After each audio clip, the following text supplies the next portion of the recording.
From the very beginning, Pokemon wear clothing. This is nothing new, and it's very, very cute. Definitively, it was even in the anime's very first opening that they have end credits, and eventually they had Pikachu's jukebox, where Pikachu's dressed in clothing, and right away, right from there.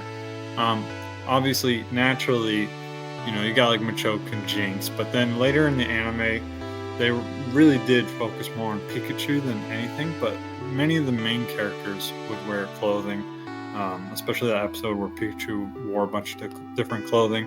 One of the earliest times that clothing was introduced on the Pokemon was in the Lucario movie, where Pikachu was dressed in sort of like a sleeping bedtime outfit.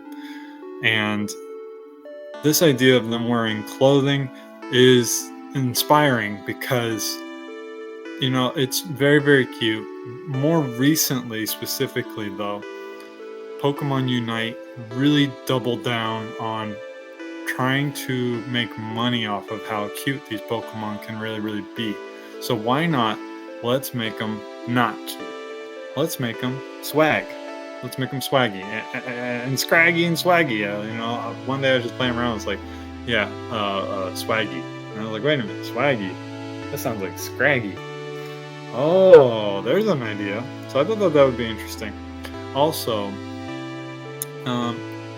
therefore, since so many of these Pokemon can be turned into something swag related, because a lot of Pokemon start with S, and anything that starts with S or kind of sounds like swag, like Quack, swag, kind of similar. So Quaxley is swaggy as well. So, we're going to do these two specifically, but there's several that could be done.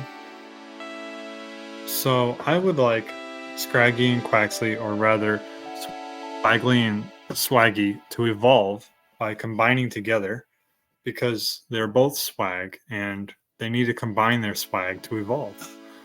But Pokemon doesn't really have that. I do believe there was a Pokemon had to be in your party in the second or third game.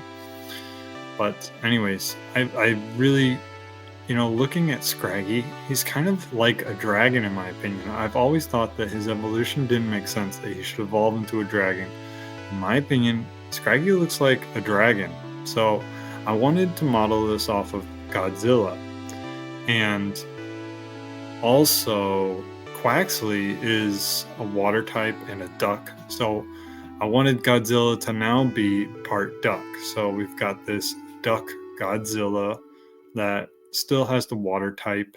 Now the bubble on his head is able to transform into anything. And because he's evolved, he's decided that it's just going to be a cool little swag hat. And now we have Swagzilla, the dragon water type Pokemon. Dragon because, in my opinion, Scraggy is a dragon type, and water because Quaxley is a water type. Its origins is a mutant iguana because... Why do I keep thinking Tyranitar?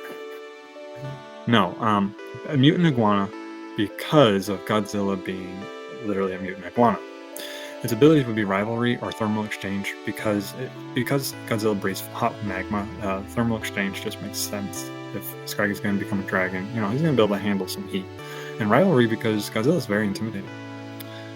Its weight is just based off of it being very, very large at 740, and its height being 707, because I didn't want him to be too monstrously big, but definitely large. He should definitely show up as being scary.